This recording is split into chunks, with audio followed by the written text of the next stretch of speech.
નમસ્કાર, આપ જોઈ રહ્યા છો સ્પાર્ક ટુડે ન્યૂઝ। વડોદરા શહેરના સુભાનપુરા વિસ્તારમાં આવેલ ઝાંસીની રાણી લક્ષ્મીબાઈ સર્કલ ખાતે સ્વસ્થ વડોદરા કરો યોગ રહો નિરોગ સમૃદ્ધ વડોદરા જે અંતર્ગતનો કાર્યક્રમ રાખવામાં આવ્યો હતો। પરમ પૂજ્ય યોગી રુચિ સ્વામી રામદેવજી મહારાજના આશીર્વાદ અને પ્રેરણાથી આ 7 દિવસ નિઃશુલ્ક યોગનું આયોજન કરવામાં આવ્યું હતું, જેમાં મોટી સંખ્યામાં લોકોએ ભાગ લીધો હતો। અહીં 7 દિવસીય નિઃશુલ્ક ઇન્ટિગ્રેટેડ યોગ ચિકિત્સા તેમજ ધ્યાન શિબિર, મોટાપા તેમજ ડાયાબિટીસ મુક્ત અને સર્વરોગ નિવારણ શિબિરનું આયોજન કરવામાં આવ્યું હતું।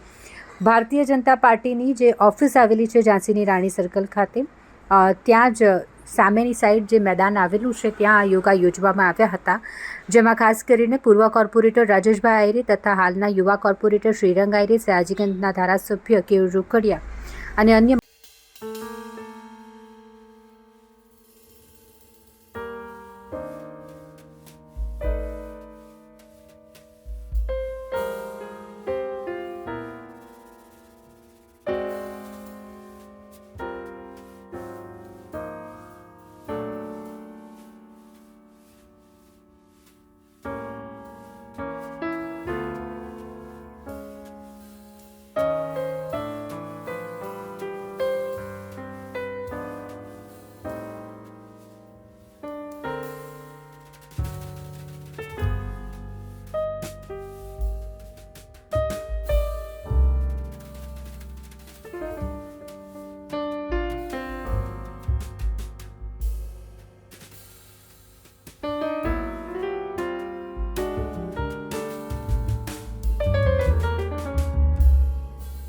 ખૂબ આભાર, મીડિયાનો પણ આભાર અને આ વિસ્તારના સૌ લોકોને અને ખાસ કરીને શિબિરના સૌ કોચર્સને, અમારા ત્યાંના બિપિનભાઈ હશે, નંદાભાઈ હશે, મીનાબેન હશે અને સાથે સાથે સૌ પાટીલ દાદા હશે અને લક્ષ્મણભાઈની સમગ્ર ટીમને સાથે સાથે આજે ડેપ્યુટી મેયર નંદાબેન, આજે કેયુરભાઈ જે વડોદરા સયાજીગંજના ધારાસભ્ય છે, જે પણ મહેમાનો હતા, સૌ લોકોનો આભાર માનીએ છીએ।